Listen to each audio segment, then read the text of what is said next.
wrestling fans of all ages, shapes, sizes, genders, and everything in between.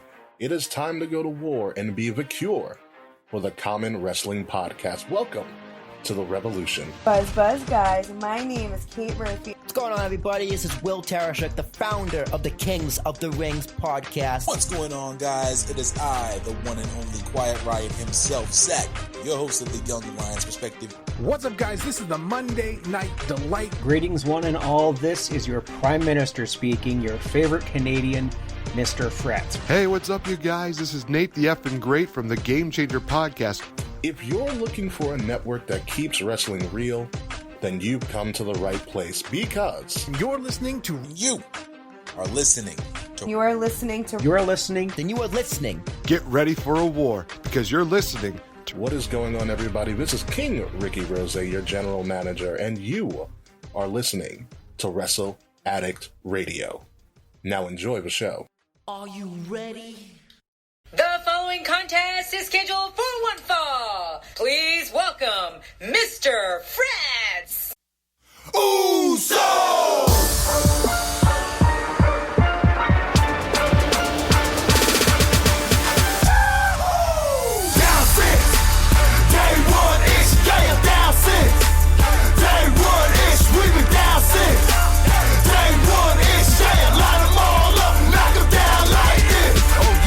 Yeah, Ayos. Let's welcome these folks to the Uso Penitentiary. Bam! Okay, all right.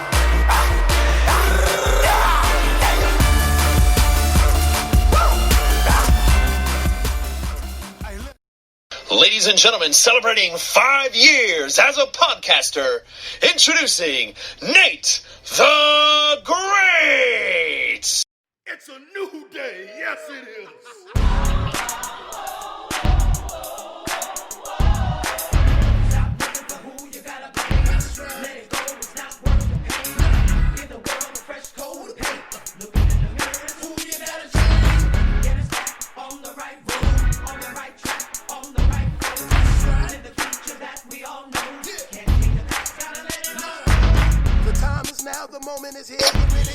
Oh, Wrestle Addict Radio! Don't you dare be sour! Clap for your favorite podcast on Wrestle Addict Radio and feel the power! Welcome to the Game Changer Podcast, ladies and gentlemen. I am indeed the Big E to the Xavier Woods of the Game Changer Podcast. I am Nate the Effing Great, being joined here, as always, by my favorite Canadian because, well... let's just keep it between us because I don't want Danny to hunt after me. Mr. Fretz.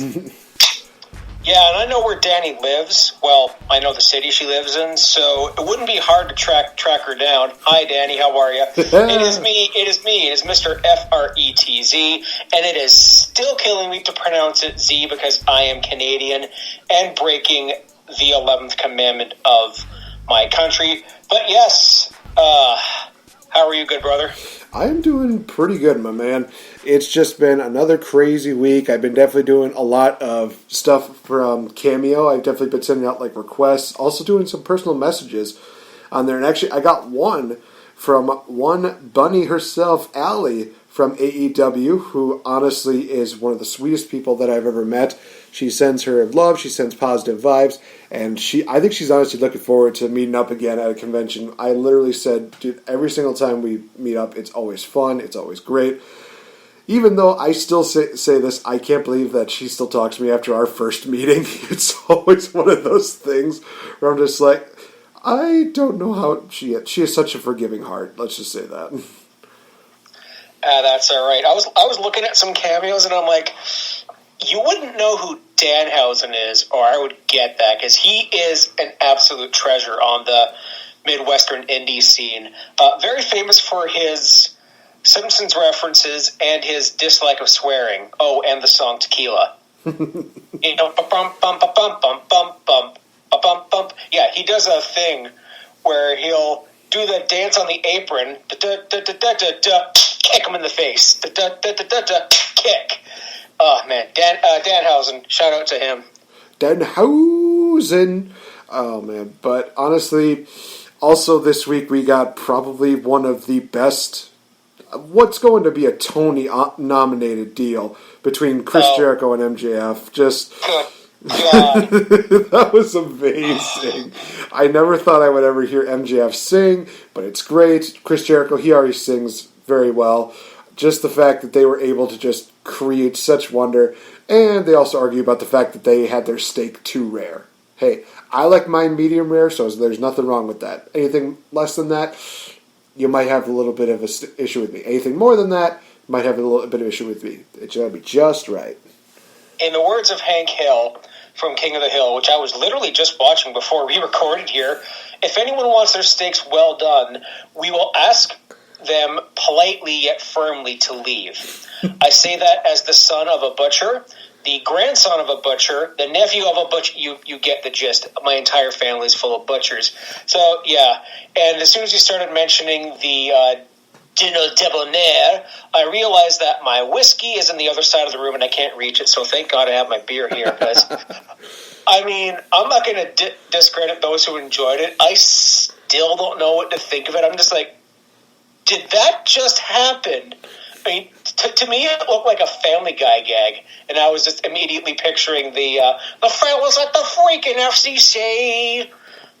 Oh my gosh. No, it was absolutely great. It's one of those things where it's like, you watch wrestling, some things you just kind of cringe over, but then there's other things you just absolutely love. But also, you did listen to the fact that we were playing one of the greatest tag team rivalries of all time, that being Usos versus New Day. Fortunately, it seems like New Day is done for the time being. They had a farewell address last week on Friday Night SmackDown. Yes, we were a little late to the party, but who cares at this point? Honestly, I really enjoyed that promo itself. I did also love the fact they got to do a bit of a farewell deal. I mean, it was at the expense of the Bar plus Shinsuke Nakamura, but at the same time, if we could make that the United Kingdom 2.0, that would be amazing.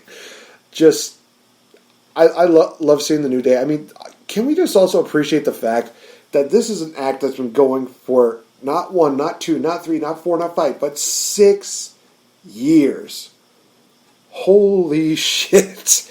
Literally one of the longest factions that have literally continued to not only prosper, but also continues to stay relevant. It's amazing seeing how the New Day was able to just continue to grow in popularity, stay relevant, and just still be as entertaining as they were since day one. You know, it's come a long way since, Vince was like, you're gonna be preachers. And then they turned that into something. They turned it on its head. And they were there for one of the best tag team returns of all time, that being the Dudley Boys the night after SummerSlam 2016 in Brooklyn. So, I know that Ricky and them were there because that was around the time I started talking to Kings of the Rings podcast or tweeting with them. So it's kind of neat how things work out like that. And here we are 6 weeks later podcasting with Kings of the Rings, and it's fun. Yeah, and they've stayed relevant. They've stayed together consistently. This is more than like DX and the NWO combined. This is more than, well, no, the Four Horsemen. The only one that can really technically be true is the Four Horsemen, although from 1983 to 1999, they had about as many members as the NWO did at any given time. Mind you, that's over a period of 16 years, not 2. But yeah, they have always been a fixture. I can see Big E, if I can just break out the fantasy book here just for a second, I can see Big E maybe being a little bit more serious. I could see him dropping the New Day music eventually, but they'll always have something. Like I can already picture a Rumble spot with the 3 of them in the ring at the Rumble, or at least the 2 of them. You can create the new moment.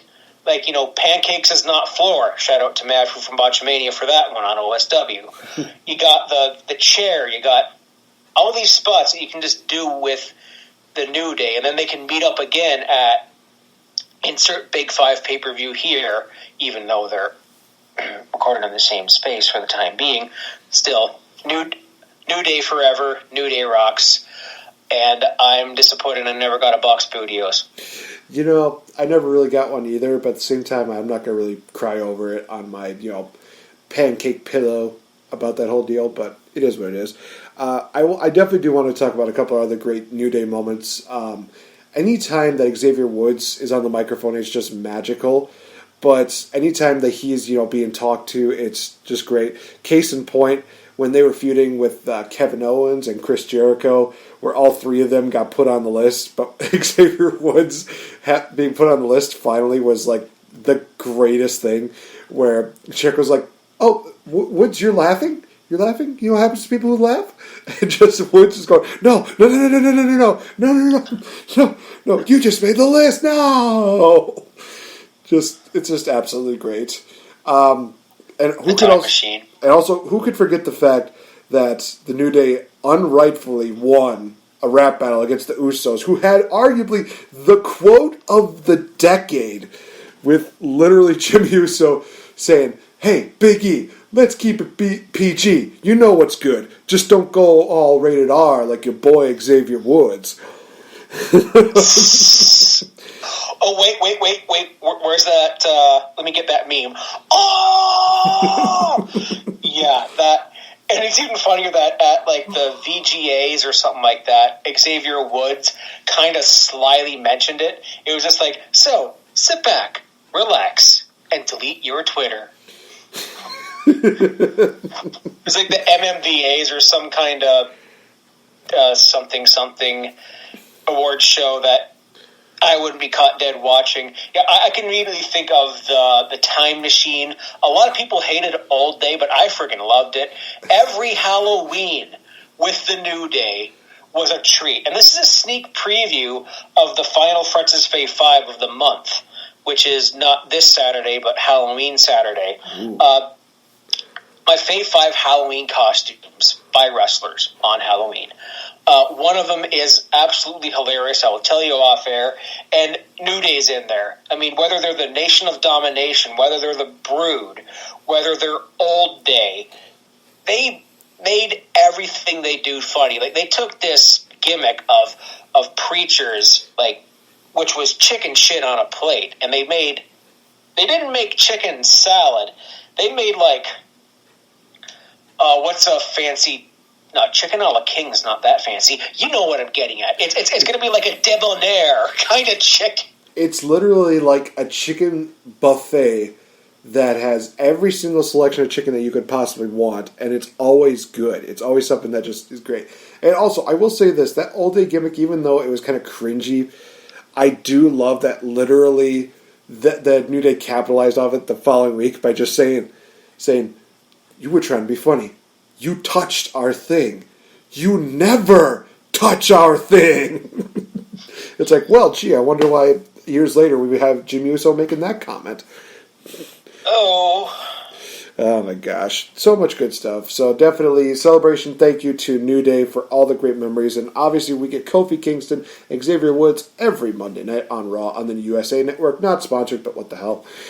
But also we have Big E on SmackDown, who is honestly going to be a bit of an interesting story to see how he, just continues to just unravel, seeing everything that's going on. Also, can we talk about the fact that they're finally doing the whole deal where it seems like one Miss Alexa Bliss could be the quote-unquote Sister Abigail in the Bray Wyatt deal. Oh my God, just... More of these two. Why were these two not paired off sooner? They are just perfect for each other. Slow burn, man. You gotta slow burn something like that. This is something that's been rumored for years, and even if you go to like Blampier, remember when he did how he'd rebook Sister Abigail? And I don't know if he did Alexa Bliss or if he did like Bailey or Paige. He did do Alexa Bliss. Okay, and there's one. I'll have to get into a bit of Hell in the Cell territory here because Hell in the Cell is this Sunday. I forgot about that. Bound for Glory, isn't Bound for Glory on Saturday or Sunday too? I think it is. We may just do like a quick glance over of the card and do some predictions for this, but we also want to definitely talk about the big show. But no, not the big show. Where's my skitty? Oh, damn it! What's up, Levi? I'm So every single time I hear Big Show now, it's just going right to Ruthless Aggression Pod. It's just always something that just makes me laugh every single time. Just, need my skinny. Ruined. And then I sent that to Levi, and he sent me the Fatty Doo-Doo episode of South Park. You know, Honey Bill likes to eat sketty and butter. By the way, the South Park Pandemic special, oh my gosh, no chill. That's all I'm going to say. That episode has no fucking chill. Oh, Jesus. Man, Trey Parker, Matt Stone. Yeah, just think, as I look at my Fiend Funko Pop on my shelf over here, there's one thing on Raw that really got me for a second. You had the power couple, and then they were just sitting there stoic. Alexa Bliss, just stone face, nothing. Lights go out. Here comes the group that called themselves Retribution. What's up, John Retland? Your favorite group? Not actually.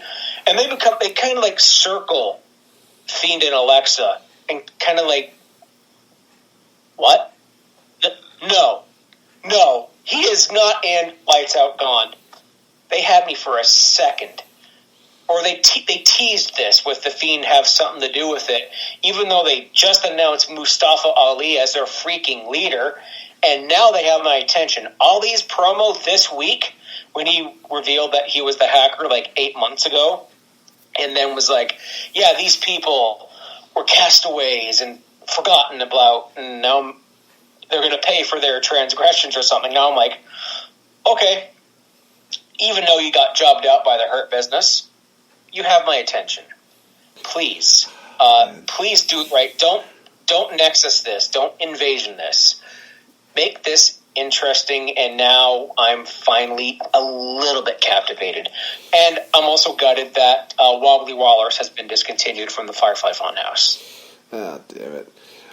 But I also will say this, that upon revealing the fact that Mustafa was the hacker, that just tells me that, damn it, I owe Danny something. I know we made a bet about this like a long time ago. I was like, well, I don't know if it's going to be Mustafa. She's like, it is Mustafa. It is Mustafa. I just remember we made some kind of bet, like I think I owe her like a bunch of brewski or something like that. But, damn it. It's one of those things like, maybe they won't go down the obvious route. Nope, they went down the obvious route. Well, at least it was something. So. Hey man, Spotted Cow in New Glarus, Wisconsin. Good beer. You can hook it up. There we go.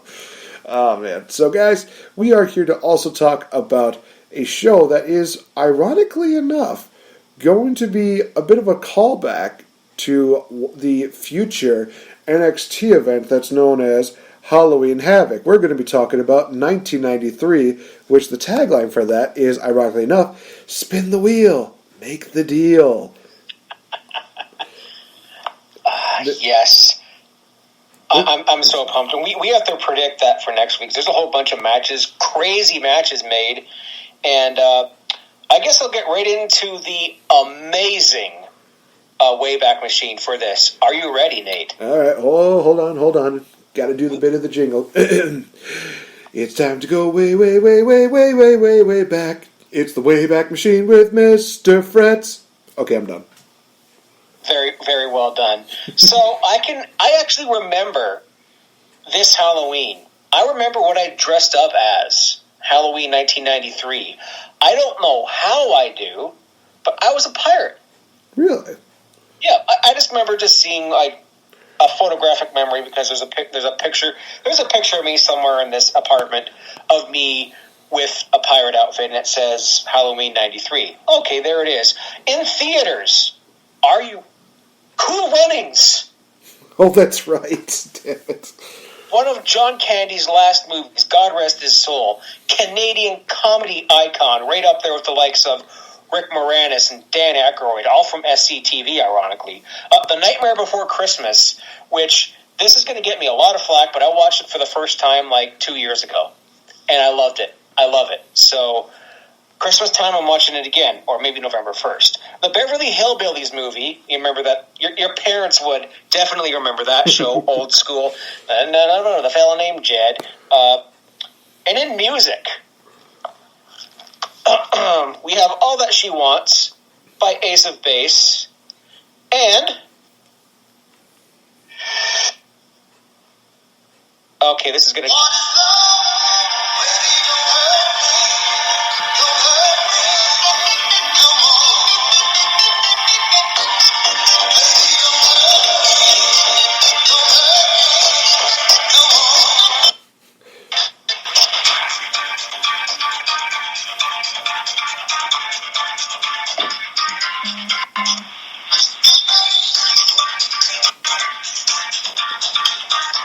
Yes.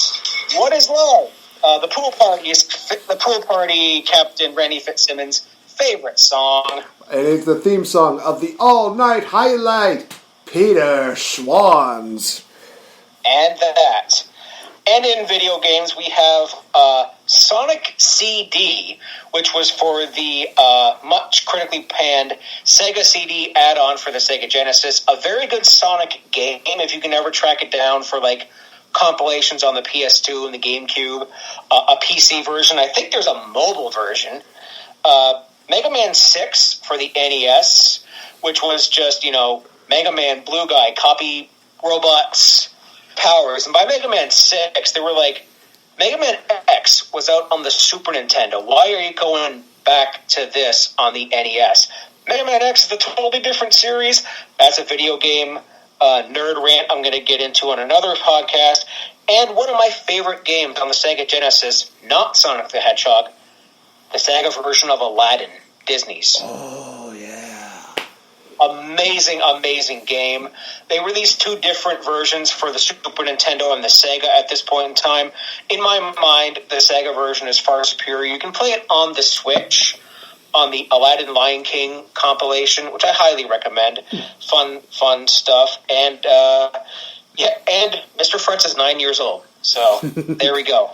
This was a great time to be a kid, especially with Senka. You dead? I would have been 3 years old. Would I remembered what my costume was? No, not really. All I remember was just being a little lad in a little suburb of Chicago, just cooling out, chilling out, that kind of deal. But let's talk about Halloween Havoc, shall we? Taking place on October 24th, 1993 in New Orleans, Louisiana, as Tony Schiavone kind of puts it. That's the one thing that I get out of this with Tony Schiavone, other than the great chemistry with him and his broadcast partner, Jesse Ventura, which we're going to be talking about quite a bit. At the Lakefront Arena, attendance of 6,000, and already off the bat, looking at just the VHS cover itself, where it's just showing, Cactus Jack, Vader, it's got this, little, buzzsaw wheel in the background. It's literally one of those things where it's like, okay, this is going to be good. And trust me, it was. And how much better can you get with the amazing opening that they have to this Halloween Havoc? Bunch of kids are just trying to go out trick-or-treating, and this one kid's like, I want to go to this house. And the friend's like, oh, you pick lame houses because it ends up with apples or dentistry and blah, blah, blah. And literally, they go to this house, door opens, and who should be the one at the door? Why, it's Tony Schiavone. And also, I will say this. I thought for a minute there that there was a kid that was dressed up like Sting, and he had a RoboCop shirt on. I'm just kind of like, foreshadowing, maybe? No, that is 3 years after the fact. That is like Battle Bowl 1990. That was a gong show of a pay-per-view. Oh, I might actually look at that one when I'm done here. I have to watch NXT UK, so if I can't sleep, Battle Bowl it is. But I will say this, that Tony Schiavone was just perfect in this role, just being this kind of creepy but not too over-the-top deal. I would say this, I think that he would be like on the levels of Tim Curry, of just being very entertaining but also very just proper and regal with how he just displays himself. It's really great. I will also say this, that so many of those kids are just referencing Halloween Havoc during this entire deal, and it's so funny. Halloween Havoc, Daddy. It's like, Tony Schiavone, but shouldn't you be at Halloween Havoc? Just one of those things where it's like, this is a so 90s deal. They get into the house, Tony Schiavone reveals himself to be a monster, and the kids are trying to get out. Door opens, and we go right into the intro for Halloween Havoc. Oh, I love this. This was just absolutely beautiful. I loved this intro. I loved the kids that were involved in this. But we get Tony Schiavone and Jesse the Body Ventura as your commentary team. How can I describe their chemistry throughout this night? Amazing. I legitimately love the commentary throughout this entire deal. I have a couple spots here and there that I will be mentioning when it comes down to it. We have Tony Schiavone kind of dressed up like Jesse the Body Ventura, and then we have Jesse Ventura dressed up like a demonic doctor, which, all honesty, I only need that. People are going to be like, it has a name. I don't care. Just Jesse Ventura looked absolutely badass in this deal.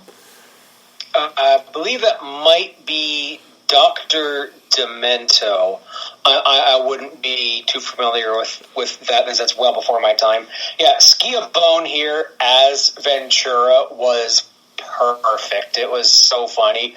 Just right on the nose, and unfortunately for Ventura, he would be on his way out of the company not too much after this. So this was one of his last pay-per-views, but man, he was on fire here. Him and Schiavone, they actually called a WWE pay-per-view somewhere in the past. I believe it might have been like Rumble 1990. Oh, wow. Nice. So let's go right into our first matchup, ladies and gentlemen. It's a 6-man tag team matchup as we have Harlem Heat and Equalizer taking on Charlie Norris, Ice Train, and the Shockmaster. Although he's not wearing his helmet, which I thought, no, thumbs down on that.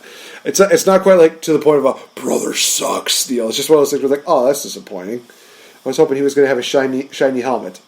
But my overall thoughts on this matchup, I felt like it was kind of a bit of a basic tag team matchup. You got some moments where people were kind of like, there were some points where the crowd got really mixed. It was kind of weird. But for the most part, they were really trying to get behind Shockmaster. It's like, bring out Shockmaster, yeah. Booker T does a spinning scissors kick, which was just beautiful. Although they were not known as Booker T and Stevie Ray at this time. They were known as Cole and Kane back then in '93, which, question mark, why? I don't know. Finish what ends with Shockmaster hitting this like bear hug, spinebuster slam for the victory. Like I said, it's a good opening matchup. It gets people nice and up on their feet. But to me, it was one of those things where it's like, nothing too crazy. But it still got people excited for what would be happening throughout the remainder of the night. It was a pretty fun match. I've never heard of Charlie Norris or the Equalizer. When I looked them up, I kind of realized who one of them were. I think one of these other guys was Dave Sullivan, the brother of Kevin Sullivan. And if you remember, Dungeon of Doom era WCW, there was this Hulk Hogan wannabe guy. That was Dave Sullivan. Yeah, Kane and Cole, I kind of really liked that whole thing. That's gotta be Kane. Shout out to the Cultaholic Classic SmackDown review, who this week had Matt McMuscles, a very prominent gaming YouTuber. It was, you'd have to hear that. It's Kane in a sitcom with Linda McMahon. Just picture that. They just made that happen somehow. I'll send it to you later. It's I spat and spilled my beer when I listened to that. So we had Ice Train. He was in a tag team with Scott Norton once upon a time, well after this, as Fire and Ice. I thought he was underrated, that guy. He was like an agile Mark Henry. Reminded me a little bit of a young Keith Lee. Like Ice Train and Keith Lee? Yes, please. Cole Booker, bumps huge for Ice Train here. I love how Ice Train is just the classic baby face that no-sells the face in the turnbuckle spot. and I wrote down here, Charlie Norris has the Tatanka gimmick. Again, never, ever heard of them. And we have the Shockmaster coming out in a Canadian tuxedo, and Ventura calls him a klutz and a danger to children. Okay, that in 2020 eyes? No, thank you. And for everything in this crowd's going to get something late throughout the whole night. For literally everything, they chant, "Whoop, there it is." And I'm looking for Mabel. But it's like, whoop, there it is. It's in like the friggin' match with Rick Rude or something. It's weird. But yeah, Shockmaster here, Typhoon, Queen's House, and I liked that bear hug drop, and I literally never heard Harlem Heat as Kate and Cole. That is something, that's a new thing I learned at this pay-per-view. I always thought they were Booker and Stevie. Weird. Learn something new every day. So we go into a interview with Eric Bischoff interviewing Terry Taylor, and Eric Bischoff wearing a Confederate uniform. Well, that's going to age very well. Tugging on the collar. But Terry Taylor, he just saying, I'm going to do something that is, not going to be agreeing with everybody. It's not going to be the most popular decision, but I'm going to call it right down the middle. And then he calls Eric Bischoff General Custard. Oh, jeez. That was great. Do not, whatever you do not look up Custer's Revenge. I'm gonna give you 2 words as to what this is. Atari porn. Oh, God. Yeah, yikes. I lost it at that Custer line. That was perfect. Speaking of someone who's not quite perfect, but he's wonderful. Exactly. We have Ricky the Dragon Steamboat taking on Mr. Wonderful Paul Orndorff, and in his corner is the Assassin. Or, as I like to call him, the guy who looks like he literally ate the Assassin and just took his clothes. I'm sorry, he's like Mr. Wrestling 8, Mr. Wrestling 1, 2, 3, and 4. Gosh, just think, in a few more years we get the benevolence and the beauty that is Ralphus. Oh, God rest his soul. Oh my gosh, yes. Also, I'm going to do a little sidebar here. Definitely, if you guys have not gotten a chance, definitely check out the Outside the Ropes episode video that they had. It actually uploaded a little earlier this week. Chris Jericho's been doing like a series where he's just kind of talking about some of the things that happened in his life, as well as in wrestling. He talks about, his first night as Undisputed Champion, talks about his match with Fandango and the build-up to that, which is still by far one of my favorite videos. But the recent one that he did where he actually talks about Ralphus is vastly entertaining to really get to see here, the man behind the cutting up crop top shirt and the guy who drives the truck.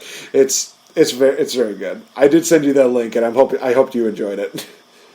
I'm not sure if I watched it unless I watched the Dango bit, but yeah, I definitely have to get into the Ralphus bit because even though like when we talked about him at Slamboree and we saw far more much of him than I wanted to do,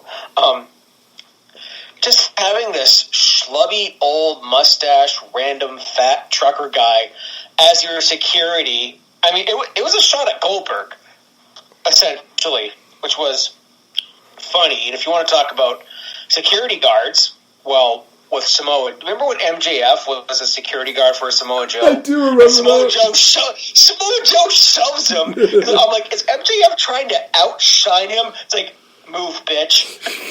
I remember that. It was great. Oh my gosh. I'm hoping that we at least get one match between Samoa Joe and MJF, and it's solely just based on that moment alone. Oh man, yeah. Let's see. When does Joe? You know what? I'm not fantasy booking. Insert wrestler here to AEW. But yeah, that's the one thing I would be like if it was Samoa Joe and MJF in like 5 years or something. Hell, do it at a GCW event. And then you get Nate Spiderweb singing Teenage Dirtbag because Nate Webb and Teenage Dirtbag go together like me and a can of beer. But But anyway, this match. We'll get back to this one. I will say this, that we do actually get a major spooking goal in this matchup. I will say this is a very aggressive side of Ricky Steamboat, and I actually have in my notes here, I said, Ricky very aggressive, like he met the Fiend. And I'm like, maybe when John Cena and Bray Wyatt did that whole deal where they were doing like the power plant deal or something like that, maybe the Fiend met up with Ricky Steamboat when he was back there, and that's where this came from. Ricky was one of the best pure baby faces who, as far as I know, he never went heel. He had that baby face fire, and he kept that from the 80s on. And I looked at this match, and at first I wrote down, this was better. This would have been better in 1983 because they were both in the Fed at that point in time. But, the rest of the match was pretty good, and we had people were loving Paul Orndorff. I mean, Orndorff was a heel, but, this was a little bit of a smarky crowd, and that's something you didn't really see much in 1993, at least when I was watching WWE. But, there was Orndorff chants, and just looking at all the perms and the neon, all the on-point fashion. Speaking of on-point fashion, I have to Cyborg one more time. Did you get the thing I sent you about the SummerSlam 1992 girl? The British Bulldog's going to win whether he wants to or not. A, no idea that was a girl. Apparently her name's Amy. Shout out. And it's like, this is the greatest mystery. 2020 has been redeemed. The SummerSlam 92 girl. What's next? Oh, man. Anyways, just on point. I was about to say, can we get a match between her and the Miz girl from 2010? Oh, there we go. Battle of the Miz. That's a match. That's a match made in hell. And Drew McIntyre tweeted out, Drew McIntyre's going to win whether he wants to or not.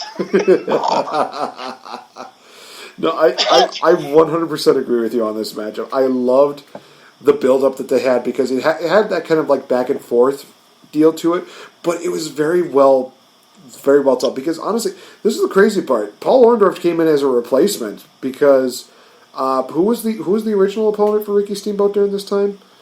I'm going to look that up actually, because I remember that Paul Orndorff was a replacement, so it was one of those things where they just kind of threw him into the mix, and they put on a really damn good matchup. I mean, I'm not even pissed at the ending, because they actually mentioned that they fought against each other like a few months earlier, if I'm not mistaken.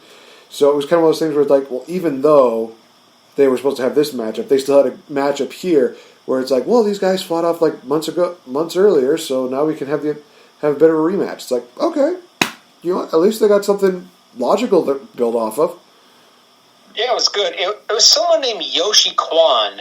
Ironically enough, a Brit. He's actually passed away 2 years ago.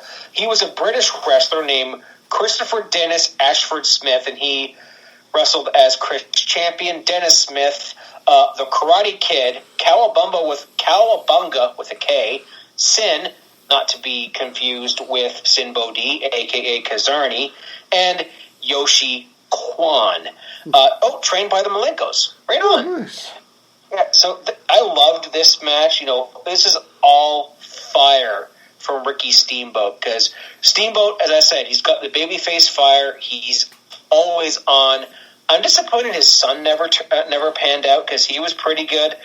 One thing I loved about the Assassin, the finish, I loved the finish, because the Assassin, he put a foreign object in his mask and headbutted Steamboat. Like, I never would have thought of that.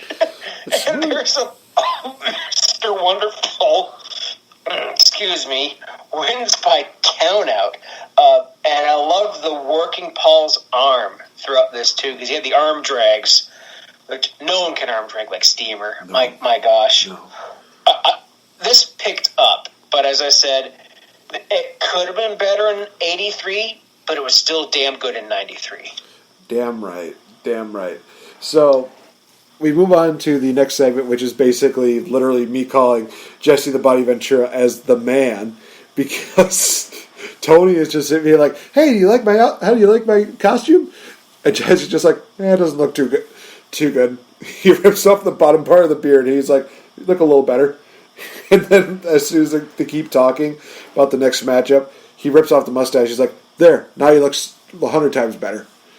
It's just one of those things where it's like, it feels like they're trying to do a rib to Jesse, and he's just like playing it cool, like, I'm literally just going to get you back. Jesse the Body Ventura. He's no-selling. He's got receipts ready for him. He's good. He certainly does. And, oh my sainted mother, we are talking about 15 minutes of absolute heaven. This, to me, was my favorite matchup of the entire night. The TV Championship. British Bulldog challenging Lord Steven Regal with Sir William, or as I like to call him, Sir Bill.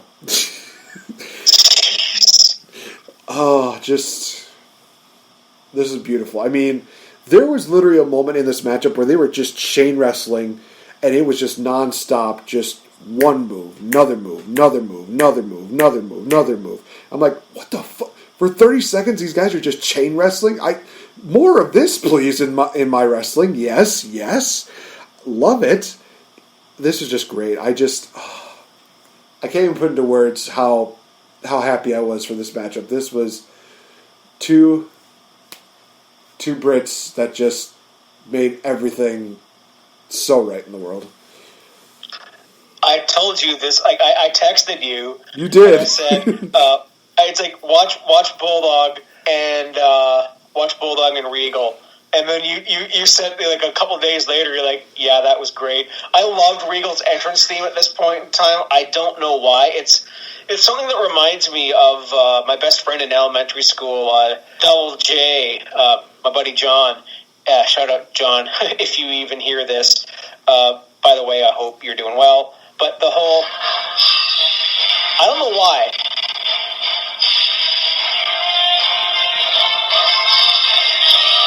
And he would do the da-da-da, and he would do it like right in my face and like at every beat, da-da-da-da-da-da, and like slap me just to be a dick.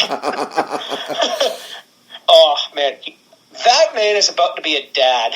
My gosh. Well, I missed you, John. Hope you're doing well. But, yeah, because he loved William Regal, and I hated him because it was their feud with Ultimo Dragon, like in like 97, 98. And he calls me, it's like, Regal beat Dragon for the TV title, sucker! Oh, man. These two this reminded me of what could have been a great British rounds match like we're getting in the NXT UK Royal Cup. Shout out to our good brother from across the pond, Jermaine. Go Chiefs. I still have to watch this week's UK because we got the contract signing between Walter and Dragunov. I want Dragunov to win the title so bad now.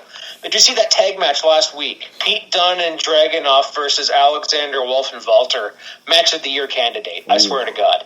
But these two guys had the match of the night. And it could be a match of the year candidate in 93, which wouldn't be hard because 93 kind of sucked ass. But, man, I wanted to see a British rounds match out of these two lads. You had a great pop for the Bulldog. Unfortunately for him, he would be on his way out of WCW because he turned up at SummerSlam 94 in Bret Hart's corner in the cage match. And it was slow at first, but I'm like, nah, they're coming up to a crescendo. I know the way I know Bulldog, because this is when he wasn't effed. He had a surfboard. He had the Regal roll, that senton, and I loved that Jesse Ventura was like, "Oh, that's a move that was made famous by Edward Carpentier." Me being a Canadian wrestling geek, boom! I remember that name. A nice stretch and an arm and headlock. We see the time is running out, and you see all these hope spots. Bulldog is he's getting there. He's getting there. We see another version of the Regal stretch. We see 3 minutes left. Did I just say 3 minutes? 3 minutes. Bulldog gets another 3 minutes out of here. We see another great hope spot by the Bulldog. This match rules. Sunset flip, 1 minute. Then the Bulldog is all hell for leather. Suplex, no time to delay it and hang him up in the air. Power slam. Regal kicks out of the power slam. What the hell? A pile of driver. God. And it's a draw. The air is sucked out of New Orleans. The crowd is pissed. I was pissed too, but I'm like, what did I just watch? Oh, jeez. I will say People this. hunt this match. One of my favorite parts of this thing is that we get one of many appearances by Michael Buffer during the championship matches. And when he announced, what was going on with this, he mentioned that it was a draw. He did not look impressed. He was just like, seriously? Which I thought was great. My last check bounced? What? Seriously? No, we're not quite to that point yet. That's not for another, 8 years. Oh, jeez. But, oh my gosh. Even though it was a 15-minute time limit draw, I loved it. It's just one of those things where, sometimes some matches are just so good they don't need a finish yet because it's going to build up to an even better matchup.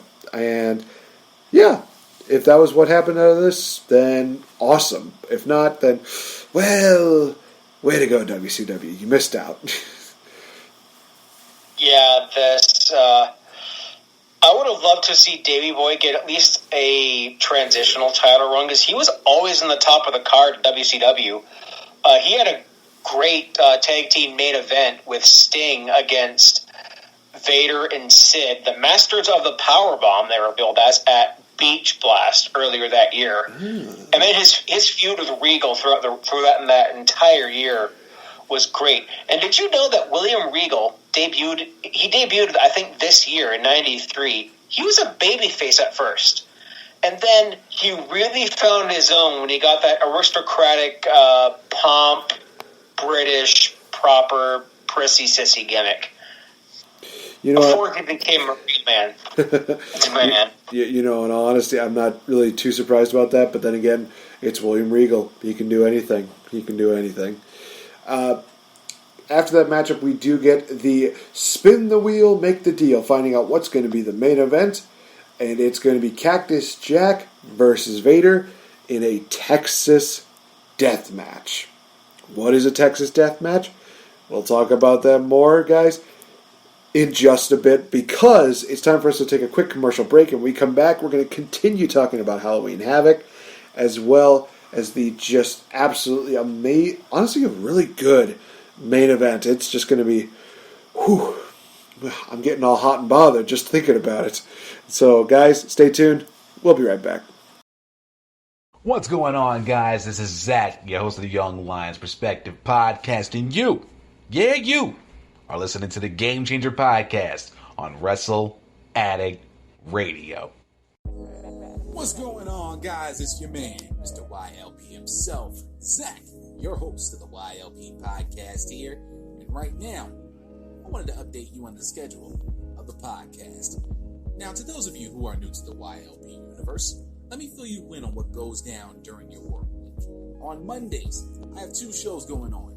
For Mondays after pay-per-views, I bring to you the good, the bad, and the ugly, where I break down the pay-per-view itself, what I liked, what I hated, and what I absolutely despised. For Mondays not following pay-per-views, I present to you News of the Weekend, where I talk about all the important news coming out of the weekend and give you my views and opinions on each article. On Tuesdays, it's all about last week, this week, where I break down last week's episode of NXT and get you primed and ready for this week's episode of the Black and Gold Standard. Finally, to complete your work week and kick off the weekend in proper YLP fashion, we light the fuse and break down that Wednesday's episode of AEW Dynamite and discuss any news and notes that come out of that week's episode. And that, ladies and gentlemen, is your primer for the week of the YLP Podcast. Enjoy the rest of your day, your night, your afternoon, and your evening. And I'll see you guys on the next episode of the YLP Podcast right here on Wrestle Addict Radio. Hey guys, it's the Princess of Pro Wrestling, SoCal Val. You are listening to Wrestle Addict Radio. I'm sending all the love from California. Mwah. Welcome back to the Game Changer Podcast, ladies and gentlemen. I'm NateFNGreat, joined here by Mr. Fretz. Yes, you heard that right. That was SoCal Val, and we're going to be talking about here just a bit later on in the show. But first, we definitely need to talk about Texas Deathmatch. Oh gosh, that's going to be awesome. Oh wait, no, we still got some really good matches that happened beforehand. Starting off with a United States Championship matchup, my good sir. It is the natural Dustin Rhodes defending his title against stunning Steve Austin. I liked it. It was a good matchup. It was one of those things where, there was parts of it that I liked, but then there were parts where I just was having a hard time getting into it. And the finish was interesting, to say the least. But Mr. Fretz, can you enlighten us a little more on this matchup? Yeah, Dustin Rhodes had been a long-running-ish United States champion at this point in time. Crazy to see that he is still wrestling 27 years after this. And putting on some damn good matches, man. DDP Yoga, holy crap. And Steve Austin here, there was one thing here that Jesse Ventura called him. He called Steve Austin the wrestler of the 90s. Wow. He must have some great hindsight, because that would be true. Dustin Rhodes coming out with his crap country theme. I'm sorry, I don't like the call him the natural. Yeah, kind of cheesy. There's one thing I didn't know, because they mentioned Steve Austin having a TV title run before this for 18 months. Damn. Wow. And Austin here was selling his knee, his injured knee, a lot of mat wrestling. And once I saw the slingshot, that's the hot shot. That's Stone Cold's finisher. It's over. Nope. Dustin crotches. We see the stun gun again. 1, 2, 3. Oh, wait, Dustin has the ropes. We're starting this match again. And then we see a cradle by Dustin. And then there's Steve Austin. Immediately after losing the match, he creams Dustin with a title. And Ventura, he's showing great sportsmanship. He's presenting him with a title. I love Ventura. Oh man, Ventura is just a gem when it comes to the rest of wrestling commentary. I need to look up like the best matches to hear Jesse Ventura commentary and just listen to those for ever, because that just would make things so much better. But we go from a bit of an instant classic like that to interesting matchup here. We have the WCW Tag Team titles, WCW World Tag Team titles, as the Nasty Boys are challenging new champions Too Cool Scorpio and Marcus Alexander Bagwell. Here's the weird part about this matchup as it came about.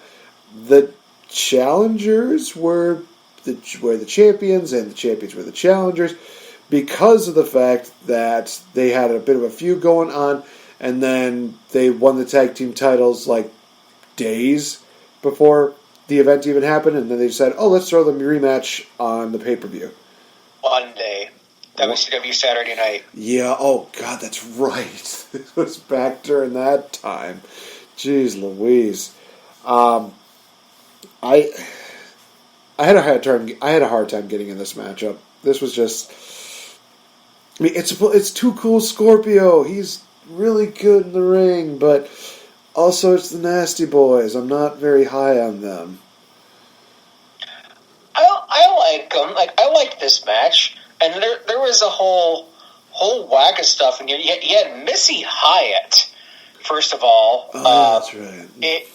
As a valet for the Nasty Boys. Then her coming out in the 90s neon stuff, and the shorter hairdo was kind of interesting. And I'm like, you're wrestling Buff Bagwell and Flash Funk. Man, wrestling is weird. We see Tony mocking Jesse throughout this whole thing. Missy, the nasty first lady of wrestling. I'm not touching that. You think Sonny has some stories? Yeah. Missy Hyatt put Sonny to shame. I'm not going to go any further than there. This is where the chant, whoop, there it is again. Buff is new. He's a rookie. He's almost like a rookie of the year. He's getting there because he has the young hunk babyface look. He's doing really well. Scorpio, also future ECW star. There's a moonsault, there's a schmoz, there's a 450 splash here, and then of course the Nasty Boys bring out the boot. And I wish I would have known this match when I met Brian Knobbs last year. It would have been funny. Jerry Saggs is related by marriage to the Rhodes family, by the way. Really? There's a little bit of... He married someone related to, like, a cousin or sister of Dusty or something. So by marriage, he's connected to the Rhodes family, which, that's cool, right on. But, yeah, I enjoyed this match because, like, I liked the Nasty Boys. Like, my cousin Johnny, back in the day, him and his buddy had the Nasty Boys haircut. Like, you look at my cousin John now, he looks like me. He's stone cold bald, got a goatee. But back in the day, he had the Nasty Boys, like, mullet hawk. And it was glorious. The spikes on top and the mullet. Oh, 90s, man. I like this a lot. And the Nasty Boys get their titles back. Excuse me. Oh, that's going to make her. Well, 90s were a thing, and we enjoyed it. At least some of it. We have a backstage segment where Sid is talking about Sting. They're basically piping this up as who's the true franchise of WCW. Also, the manager of Sid is an interesting choice because all I was waiting for him to say, well, I'll say my boy Sid is going to take down that Stinger like no tomorrow. Yes, I am saying that his manager sounded a bit like Foghorn Leghorn. If that would have happened. Tennessee Lee. Oh my gosh. It's J-E-F-F, J-I-R-R-E-T-T. It's Double J. Colonel Robert Parker. Frig off, dude. Oh, man. I love working with you, man. But let's go into talking about this matchup. It's Sting versus Sid Vicious. Sid Justice. Actually, no, it's Sid Justice, I believe it is. Justice was WWE in 1992. Oh, you're right. And he went back to Sid. He was never known as Sid Vicious in the WWE. I think they couldn't use that because Sex Pistols. Yeah, just like they couldn't use the sorority submission sisters for Paige, Becky Lynch, and Charlotte because apparently it was related to like a porn deal. Was. Well, so what? Who gives a shit? It can have different meanings. It's fine. Just don't... Google does. Safe Search does. Okay, fair enough. What I got out of this matchup was basically what I would expect from a Sting matchup. Sting is doing everything he can to make Sid look very strong in this matchup. He's taking a lot of the offense. Sid is just looking like a freaking badass in this, which I have no issue against. I certainly enjoyed this matchup than the... No, I don't know. I'm trying to think which matchup I liked better. This matchup or the one between Sting and Vampiro at Slamboree 2000. Because literally it was like, it's for different reasons. Because this one, it's, Surfer Sting. He's always trying to make everybody look good. He's great. Literally, Slamboree 2000 Sting was just, I'm literally kicking your ass, Vampiro. You're not getting like that much in the way of offense. It's like, oh wow, so squash. Love it. I'm okay with this. The ending was Sid basically getting tripped, Sting rolling him up, picking up the victory. Sting is proving that he is the franchise of WCW. It's a decent matchup. It's not one of those things where I'm going to see like, the match of the year. No, still TV Championship matchup is still my favorite matchup of this entire night. But I still enjoy this matchup. It is classic Sting being, a great worker, and Sid being, Sid. But hey, at least he didn't forget his scissors. If anybody catches that reference. Oh, jeez. This is a rematch from Halloween Havoc 1990, where the NWA World Championship was on the line back when the NWA was connected to WCW.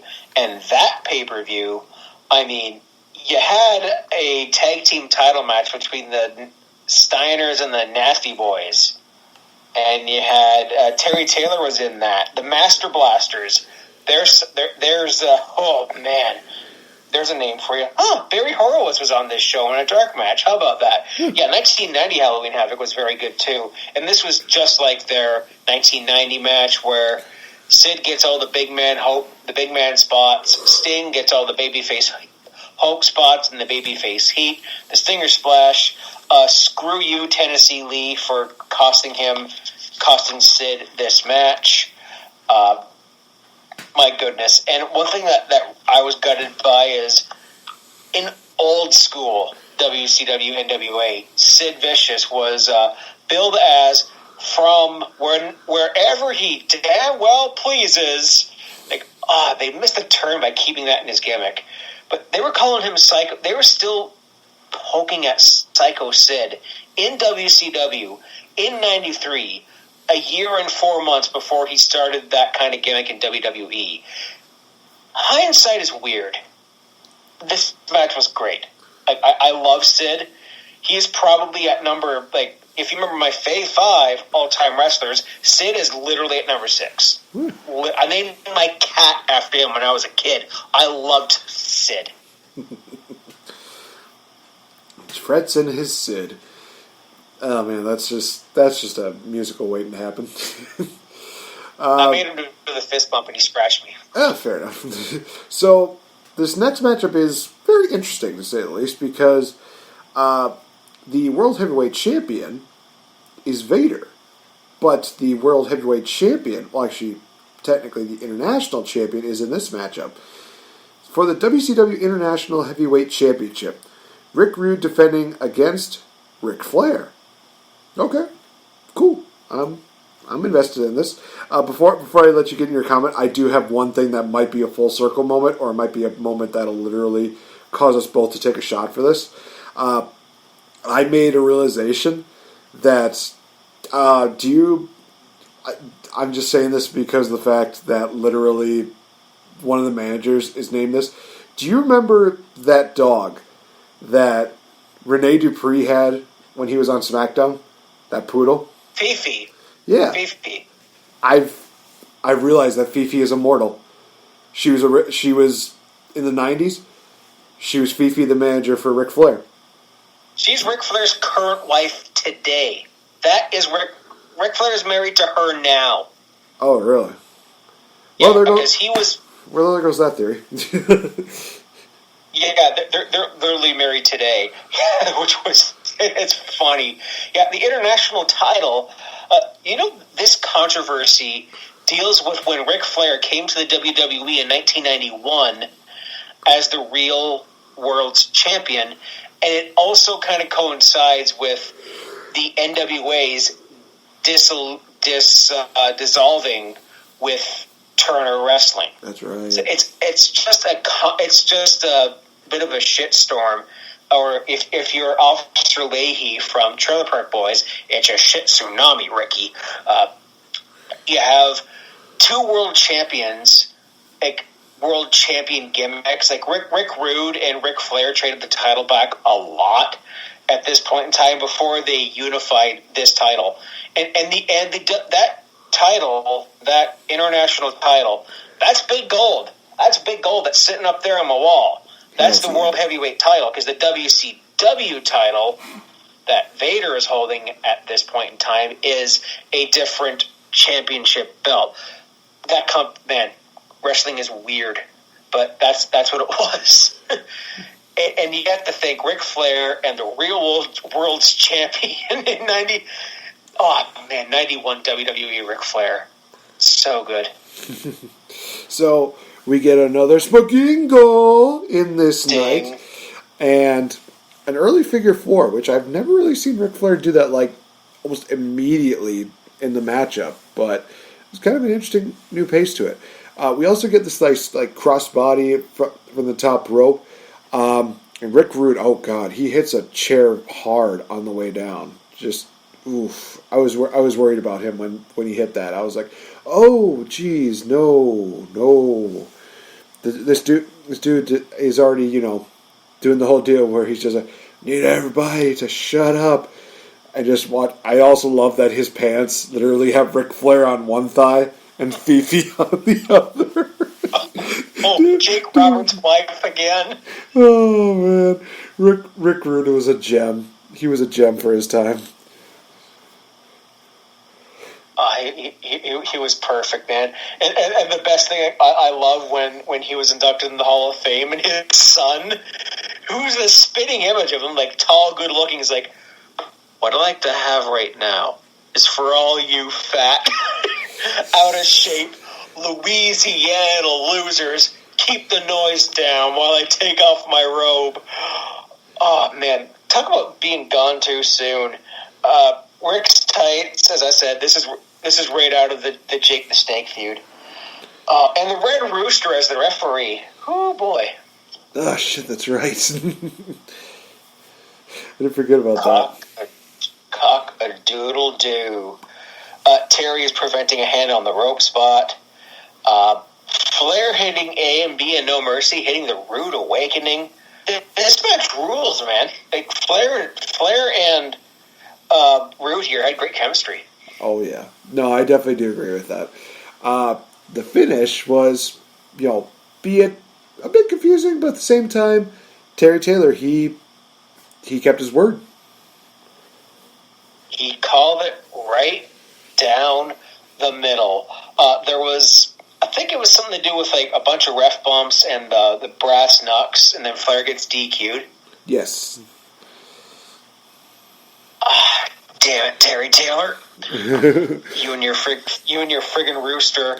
And then I think there was like a figure four on the ramp. So this feud isn't over. They go on to have a couple more matches for that title, and good ones at that. Damn right. And his cheesy 90s is simply ravishing. Just pure cheese. Just right in my veins, man.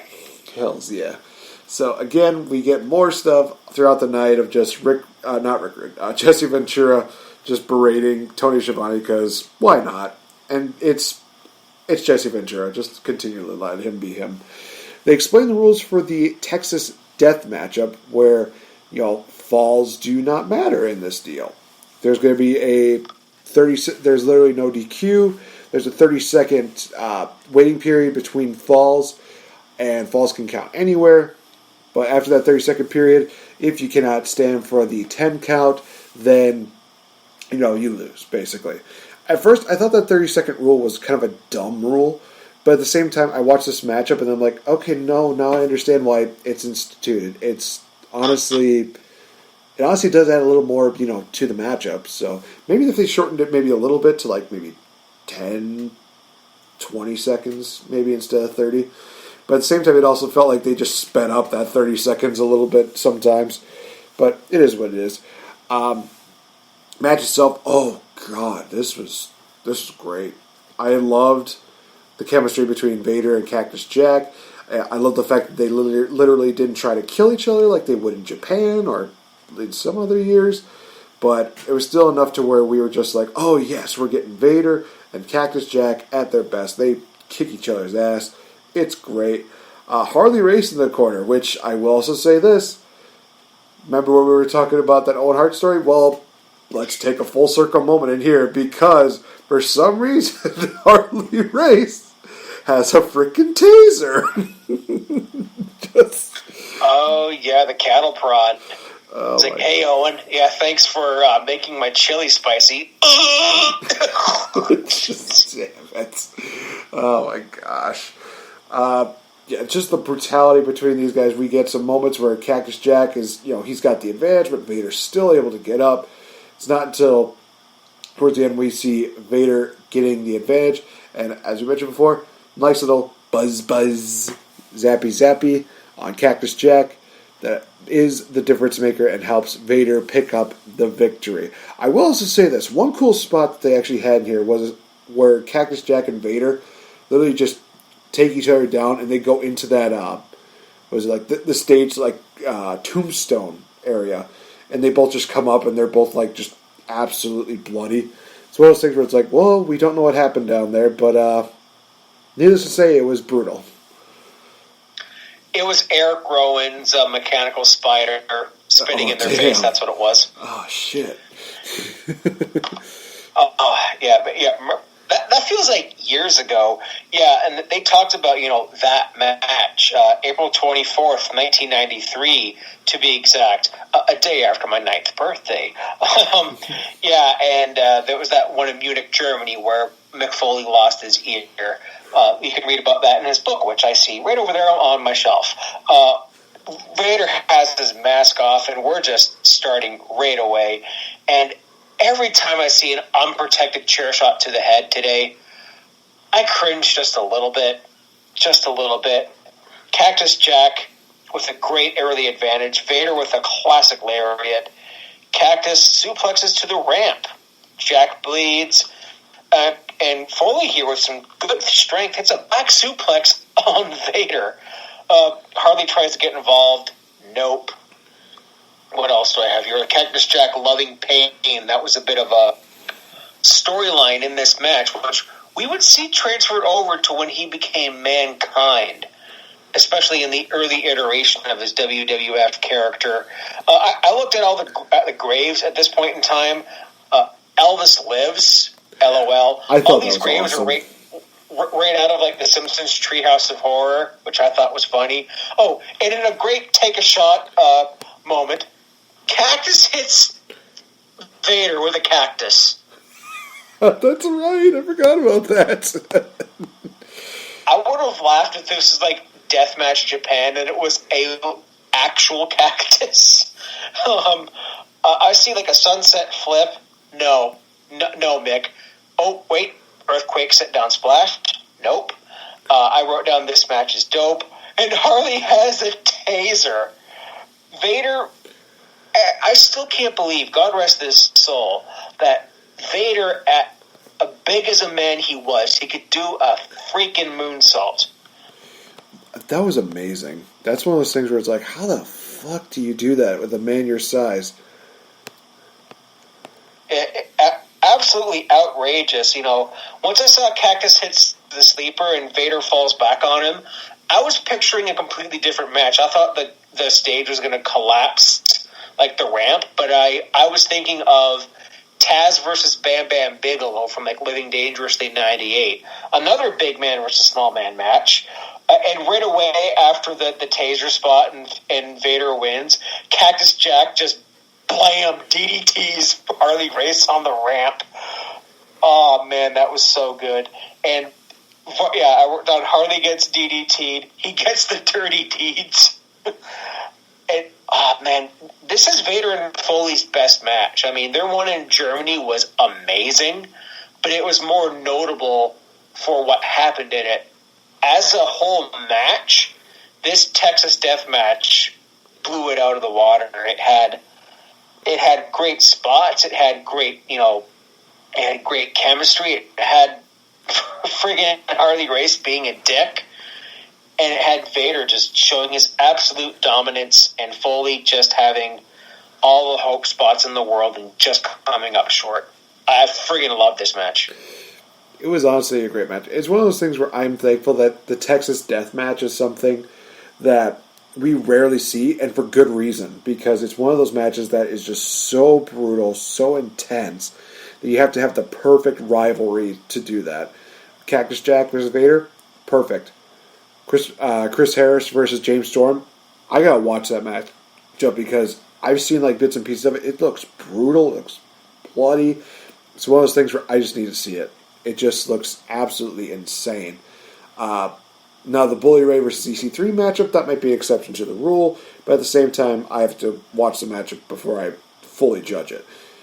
But, that being said, Halloween Havoc, really good show. 93 definitely was just absolutely spectacular. And, like we said before, it's kind of a callback to what we're going to be seeing in just about a week, because we will have NXT presenting Halloween Havoc, and Spin the Wheel, Make the Deal is making its comeback. Mr. Fretz, do you have the match card on you, or could you at least look it up? Because I actually have a couple of the matches on here for Bound for Glory, which is actually this weekend, which we'll talk about. I actually had Bound for Glory up myself, but I will just make a little time here, and 2020. No, I know there is a Chamber of Horrors match between Cameron Grimes and Sam Shaw. What's his Dexter Loomis, and Haunted House of Terror match. I don't have the card, but I know that what's happening so far is the Spin the Wheel, Make the Deal match is going to be with Johnny Gargano and Damian Priest for the North American title, and Candice LeRae and Io Shirai for the women's title. And then we have the aforementioned House of Horrors Chamber of Horrors match between Dexter Lumis and Cameron Grimes, and last night on NXT, it's like they're like doing to Cameron Grimes, "Are you scared?" And you can just see like in a window behind Cameron Grimes while he's chatting away about going to the moon. He's like, "I'm not scared. I'm not scared at all. Cameron Grimes is going to the moon." Yeah, because Buddy's gonna throw you to the moon, but and the Gargano, like dinner with the Gargano is like what's becoming my favorite friggin' segment on NXT.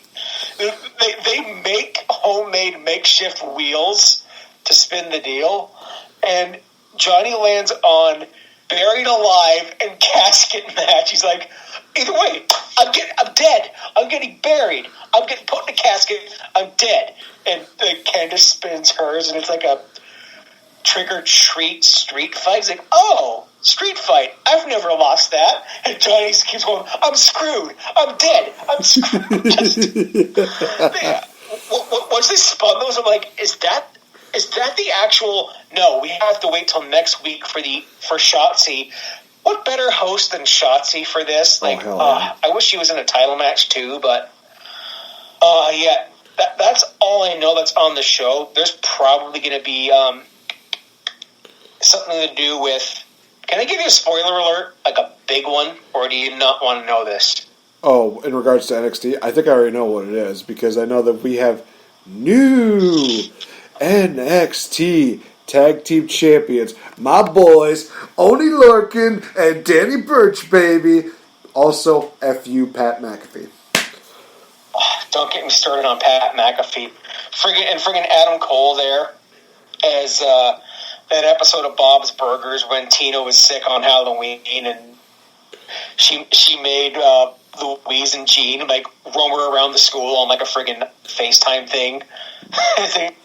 Oh, Jimmy Jr. or something. Yeah, Bob. I love Bob's Burgers, by the way. Anyways, yeah, I think we'll probably see something to do with Lego Phantasma and them, and my favorite new tag team and Zach's complete opposite tag team. Shout out to Mr. YLP.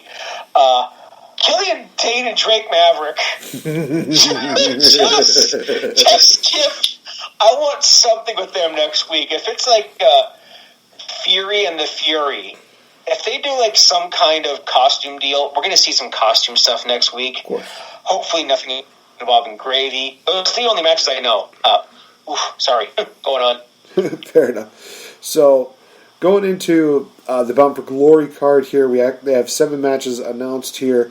A 4-way tag team matchup for the Impact Tag Team titles. Motor City Machine Guns, the Good Brothers, the North, Ace Austin, and Badman Fulton. Oh, yes, please, because they know how to create a tag team division and make it just absolutely magnifique. Eddie Edwards versus Ken Shamrock. Please give Eddie Edwards the win, because Ken Shamrock needs to just retire at this point. EC3 versus Moose. EC3 is going to kill the Moose. The Call Your Shot Gauntlet matchup, where the winner can choose any championship match of their choice. Now, if Heath Slater or Rhino win, Heath gets a contract, baby! But if neither of them win, then Rhino is fired. And apparently there's a spot here that says Hernandez will be the last entrant and Rhino will be the first. Because, of course, fucking Scott D'Amore, why do you hate us? We know that you were a part of Team Canada. You don't have to be a dick anymore. Damn it.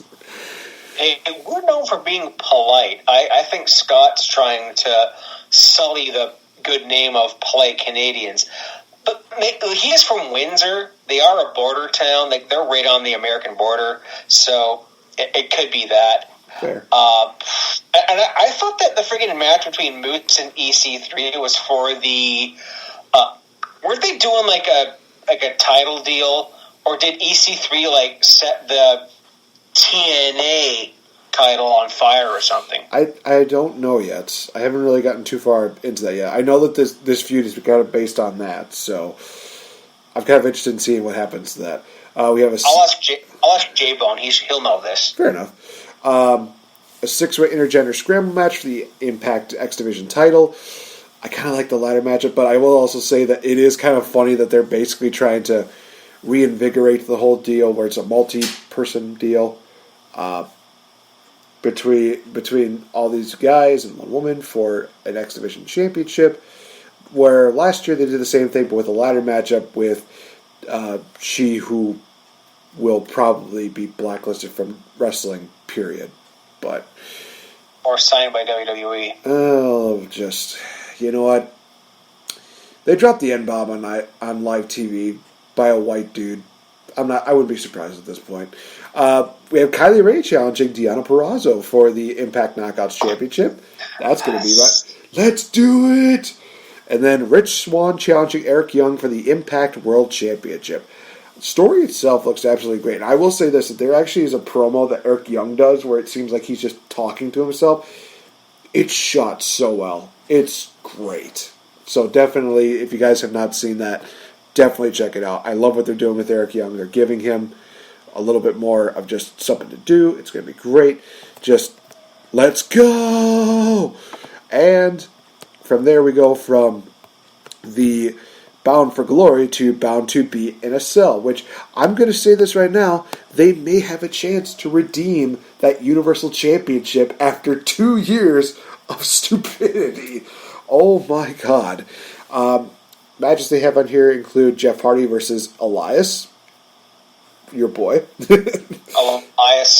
Elias is winning. His new album, Universal Truth, is dropping on Monday, and literally at 12:01, I'm buying it. Oh, that's awesome. We have the Sasha Banks versus Bayley matchup for the SmackDown Women's Championship inside Hell in the Cell. I have a lot of things I have to say about that, but now is not the time. Drew McIntyre versus Randy Orton in a Hell in a Cell matchup for the WWE title.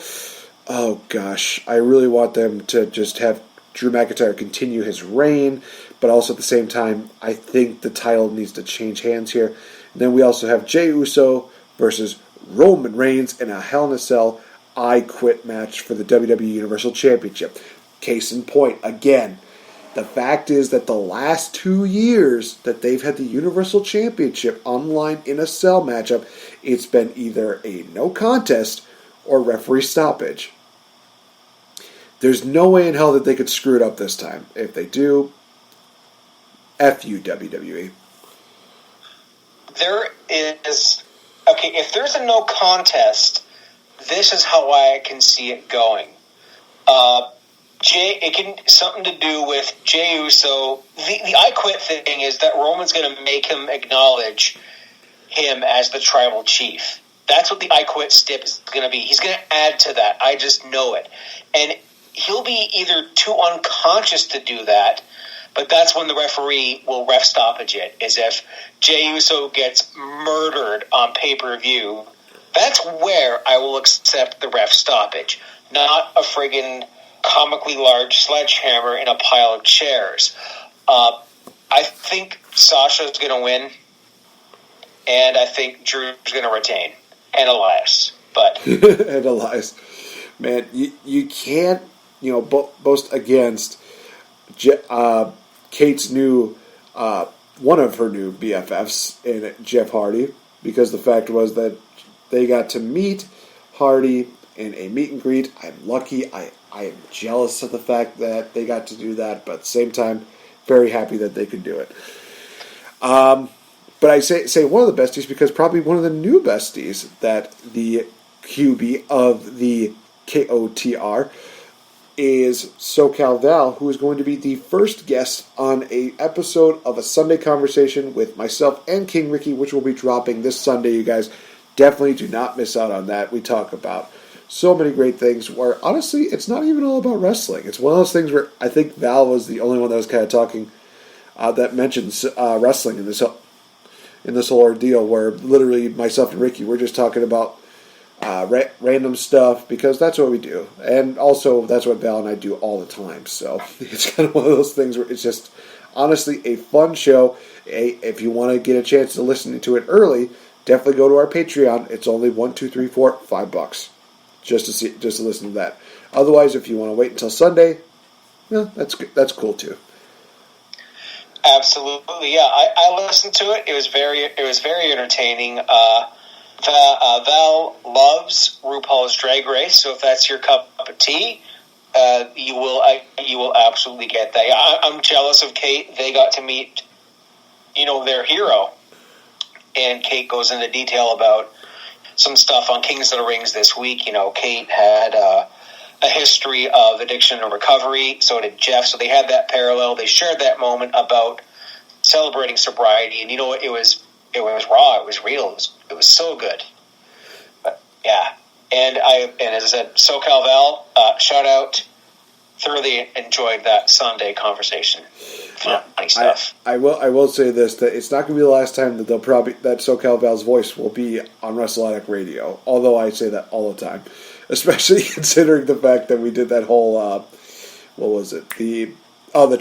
I guess you could say the Trinity of wrestling podcast, where I had her, Lisa Barona, as well as Melina on there, which I still love talking about that show. It's great. It's literally me just like sitting back and listening to the ladies just talking, and every now and then Lisa will be like, "Oh my gosh, I'm so sorry, I didn't mean to do it." I was like, "No, just continue on." I'm literally just enjoying every single bit of this. Probably one of the best, shows that we've ever produced on Wrestle Addict Radio. It's something that is unforgettable and will definitely be irreplaceable. Now, let's talk a little bit about some of the things that are going to be coming up, you guys. Next week will be the final installment of the Game Changer podcast on Wrestle Addict Radio. Definitely, if you want to be a part of that show, definitely send us your questions, send us your comments, send us maybe like little tributes, whatever you'd like. Definitely let us know. Definitely we'll get you on the show, because we definitely do appreciate all the kind words that you have and all the support that you've given us. As far as where and I will tell you guys this, that next week's show is going to be definitely a bit of a different format. We'll be listening to some of the tributes. We'll be looking at some of the questions, answering that kind of stuff. But we're also going to have the debut of a new segment that's going to be a bit of a key holder in the Game Changer podcast, and it's going to be known as Discriminate. What does that mean? You'll have to find out next week. Otherwise, you can check us out on so many different social media platforms, whether it be Twitter at RealFNGame, at the legendary JF, or you can check us out on our Instagrams. Just find us. We'll maybe accept you. Definitely check us out on so many different podcasting platforms, whether it's Amazon Music, whether it is iTunes, whether it is Spotify. So many great things there. Definitely, you'll want to see more of that. Check out Wrestle Addict Radio, where you can listen into all of our stuff, as well as Kings of the Rings, Young Lions Perspective, and the Delight Show, which definitely will bring a smile to your face. And on the Wrestle Addict Radio Patreon, this week I dropped another installment of the 20 Ball Salute, my monthly 20-year look back on pop culture and wrestling. And man, October 2000 was loaded. We had Requiem for a Dream, Legend of Zelda Majora's freaking Mask. And next month, I'm going to give you a teaser for next month's 20 Ball Salute, November. Not only do you get to hear Survivor Series 2000, not only do you get to hear... No, you get to hear about the movie I watched on my very first date. Ooh, that's going to be very interesting. I'm looking forward to hearing this. Going to be some spicy stuff that everybody will not want to miss out on. So, that being said, he's been Mr. Fretz. I've been NateFNGreat. Thank you so much for tuning into the Game Changer podcast. Definitely mentioned everything that you wanted to know. Definitely check out the merchandise, you guys. It's always great. And also a major shout out to one of our big time sponsors, Ambiguous Productions. You guys have definitely made it fun. You've made it an absolute treat to have more people listen, and definitely check them out, you guys, because they are here to help podcasters be listened. Let your voice be heard. We definitely do want to see that happen. So, with that being said, this has been the Game Changer podcast. Just remember, guys, stay safe, be smart, be respectful. Remember that you can make a difference, even if it's one moment at a time. We'll see you guys next week. One more time. Peace. Undisputed. This has been a Wrestle Addict Radio branded podcast.